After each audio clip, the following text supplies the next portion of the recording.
ಆಜಿ ಮಸಾಲ. ಎಂತ ಅಡಿಗೆಯ ರುಚಿಯಾಗೋ ರಹಸ್ಯವು 20 ರೂಪಾಯಿ. ಮತ್ತೊಂದ್ ಕಡೆ ಡಿ ಕೆ ಶಿವಕುಮಾರ್ ಅವರು ಒಗ್ಗಟ್ಟಿನ ಮಂತ್ರವನ್ನ ಜಪಿಸ್ತಾ ಇದ್ದಾರೆ. ನೋಡಿ, ಒಂದ್ ಕಡೆ ಸಿದ್ದರಾಮಯ್ಯ ಸೈಲೆಂಟ್ ಆಗಿದ್ದಾರೆ, ಮತ್ತೊಂದ್ ಕಡೆ ಸಿಎಂ ಡಿ ಕೆ ಶಿವಕುಮಾರ್ ಅವರು ಫುಲ್ ಆಕ್ಟಿವ್ ಆಗಿದ್ದಾರೆ, ಫುಲ್ ಸ್ಪೀಡ್ ನಲ್ಲಿ ಇದ್ದಾರೆ. ಡಿ ಕೆ ಶಿ ಅವರು ಒಗ್ಗಟ್ಟಿನ ಮಂತ್ರವನ್ನ ಜಪಿಸ್ತಾ ಇದ್ದಾರೆ. ಕಾಂಗ್ರೆಸ್ ಮಾತ್ರವಲ್ಲ, ಬಿಜೆಪಿ ಜೆಡಿಎಸ್ ಶಾಸಕರ ಬೆಂಬಲವನ್ನ ಕೋರಿದ್ದಾರೆ ಡಿ ಕೆ ಶಿ ಅವರು.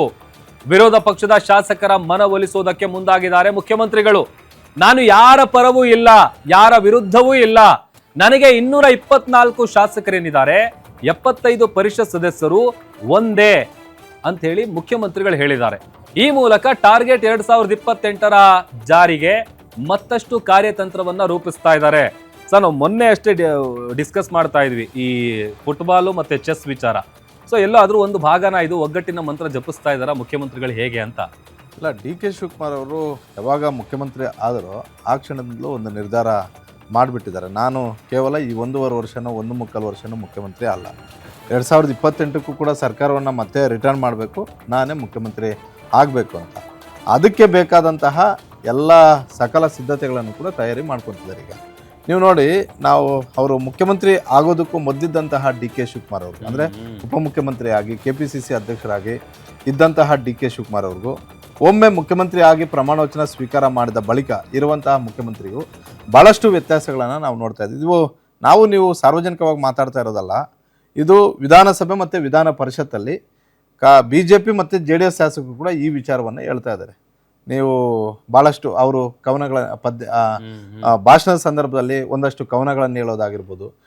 ಕವನಗಳು ಹೇಳೋದು ದೊಡ್ಡ ಕೆಲಸ ಅಂತ ನಾನು ಹೇಳ್ತಿಲ್ಲ, ಆದರೆ ನನಗೆ ಪದೇ ಪದೇ BJP ಅವರು ಯಾವಾಗಲೂ ಹೇಳ್ತಿದ್ದೇನಂತ ಹೇಳಿದ್ರೆ ನಾಯಕತ್ವ ಬದಲಾವಣೆ ಆಗುತ್ತೆ ಅನ್ನುವಂಥ ಒಂದು ಚರ್ಚೆ ಬಂದಾಗ ಸಿದ್ದರಾಮಯ್ಯ ಅವ್ರ ಜೊತೆ ಶಾಸಕರಿದ್ದಾರೆ, ನೀವೆಲ್ಲ ಆಗ್ತೀರಾ ಅನ್ನುವಂತಹ ನೇರವಾದಂಥ ಒಂದು ಪ್ರಶ್ನೆಗಳನ್ನು ಇಡ್ತಾ ಇದ್ರು.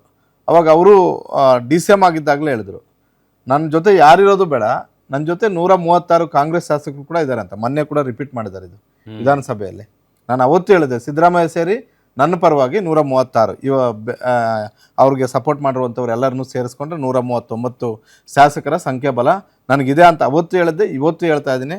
ಇವರಷ್ಟೇ ಅಲ್ಲ, JDS ಹಾಗೂ BJP ಶಾಸಕರ ಸಪೋರ್ಟು ಕೂಡ ನನಗೆ ಬೇಕು. ಇದೆಲ್ಲ ಚೆಸ್ ಆಟ ನಾನು ಆಡೋದು, ಮುಂದೆ ಚೆಸ್ ಆಟ ಆಡ್ತೀನಿ ಅಂತ ಹೇಳೋದ್ರ ಮುಖಾನ ಅಲ್ಲೇ ಹೇಳಿದ್ದಾರೆ. ಅಂದರೆ ಮುಂದೆ ರಾಜಕೀಯ ನೀವು ಅಲ್ಲಿಂದ ಇಲ್ಲಿಗೆ ಬರ್ಬೋದು, ಇಲ್ಲಿಂದ ಅಲ್ಲಿಗೆ ಬರ್ಬೋದು. ಮುಂದುವರಿತಾ ನಿನ್ನೆ ಮಾತಾಡುವಂಥ ಒಂದು ಸಂದರ್ಭದಲ್ಲಿ ವಿಧಾನಸಭೆ ಮತ್ತು ವಿಧಾನ ಪರಿಷತ್ ಎರಡೂ ಕಡೆನೂ ಕೂಡ ಹೇಳಿದ್ರು. ಏನಂತ ಹೇಳಿದ್ರೆ, ಬೇರೆ ಕಡೆಯಿಂದ ಬಂದಂಥವ್ರನ್ನೇ ನಾವು ಮಿನಿಸ್ಟರ್ ಮಾಡಿ ಇಟ್ಕೊಂಡಿದ್ವಿ, ಹಾಗಾಗಿ ಇಲ್ಲಿದ್ದವ್ರು ಅಲ್ಲಿಗೆ ಹೋಗ್ಬೋದು, ಅಲ್ಲಿದ್ದವ್ರು ಇಲ್ಲಿಗೆ ಹೋಗ್ಬೋದು, ಪೊಲಿಟಿಕ್ಸಲ್ಲೆಲ್ಲವೂ ಕೂಡ ಸಾಧ್ಯ ಅಂತ ಹೇಳ್ಬಿಟ್ಟು ಹೇಳಿದ್ದಾರೆ. ಹೀಗಾಗಿ ಡಿ ಕೆ ಶಿವಕುಮಾರ್ ಅವ್ರಿಗೆ ಒಂದು ಸ್ಪಷ್ಟವಾಗಿರೋದು ಏನಂತ ಹೇಳಿದ್ರೆ, ಈಗಾಗಲೇ ಹೇಳಿದ್ದಾರೆ, ನಾನು 2028ಕ್ಕೆ 136 ಸ್ಥಾನಗಳನ್ನು ಮತ್ತೆ ಗೆಲ್ಲಬೇಕು, ಈ ರಾಜ್ಯದ ಮುಖ್ಯಮಂತ್ರಿ ಮತ್ತೊಮ್ಮೆ ಆಗಬೇಕು ಅಂತ. ಆ ಹಿನ್ನೆಲೆಯಲ್ಲಿ ಅವರು ಈ ಹಿಂದೆ ಇದ್ದಂತಹ ಡಿ ಕೆ ಶಿವಕುಮಾರ್ ಅವ್ರಿಗೂ ಈಗಿರುವಂತಹ ಡಿ ಕೆ ಶಿವಕುಮಾರ್ ಅವ್ರಿಗೂ ಭಾಳಷ್ಟು ವ್ಯತ್ಯಾಸಗಳನ್ನು ಅವರಷ್ಟಕ್ಕೆ ಅವರೇ ಒಂದಷ್ಟು ನಿಯಂತ್ರಣಗಳನ್ನು ಮಾಡ್ಕೊಂಡಿದ್ದಾರೆ. ಹೀಗಾಗಿ ಕೇವಲ ಕಾಂಗ್ರೆಸ್ನ ಶಾಸಕರನ್ನು ತಮ್ಮ ಇದರಲ್ಲಿ ಇಟ್ಕೊಳ್ಳೋದಲ್ಲದೆ BJP ಮತ್ತು JDS ಶಾಸಕರ ಸಪೋರ್ಟ್ ಯಾವ ರೀತಿಯಾಗಿ ನಾನು ಗಿಟ್ಟಿಸ್ಕೊಳ್ಬೇಕು, ಮುಂದೆ ಅಲ್ಲೇನಾದರೂ ಡಿಸ್ಟರ್ಬ್ ಆಯಿತು ಅಲ್ಲಿ ಇರುವಂತಹ ಶಾಸಕರಿಗೆ, ಅವರು ಒಂದು ವೇಳೆ ಪಕ್ಷಕ್ಕೆ ಬರೋದಾದರೆ ಏನು ಎತ್ತ, ಈ ಎಲ್ಲ ವಿಚಾರಗಳನ್ನು ಕೂಡ ಇಟ್ಕೊಂಡೆ ಅವ್ರು ಹೇಳ್ತಿರೋದು, ನಾನು ಎಲ್ಲವನ್ನೂ ಕೂಡ ಮುಂದಿನ ವಿಧಾನಸಭಾ ಚುನಾವಣಾ ದೃಷ್ಟಿಯಿಂದಲೇ ಕೆಲಸ ಮಾಡ್ತೀನಿ ಅಂತ.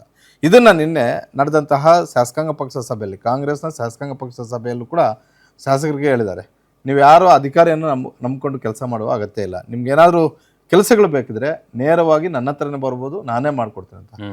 ನಮ್ಮ ಟಾರ್ಗೆಟ್ 2028ಕ್ಕೆ ಯಾವ ರೀತಿ ಚುನಾವಣೆ ಮಾಡಬೇಕು, ಯಾವ ರೀತಿ ನಾವು 136 ಸ್ಥಾನಗಳನ್ನು ಗೆದ್ದು ಮತ್ತೆ ಅಧಿಕಾರಕ್ಕೆ ಬರಬೇಕು ಅಂತ. ಹೀಗಾಗಿ 136 ಅಲ್ಲ, ಅವರ ಸ್ಟ್ರೆಂತ್ ಇನ್ನೂ ಜಾಸ್ತಿ ಆಗ್ಬೋದೇನೋ. ಈಗಿರುವಂತಹ BJP JDS ಅಲ್ಲಿ ಇದೇ ರೀತಿ ಸಮಸ್ಯೆ, JDS ಅಲ್ಲಿ ಸಮಸ್ಯೆಗಳಿಲ್ಲ, BJPಯಲ್ಲಿ ರಾಷ್ಟ್ರೀಯ ಮಟ್ಟದ BJP ಸ್ಟ್ರಾಂಗ್ ಇದೆ.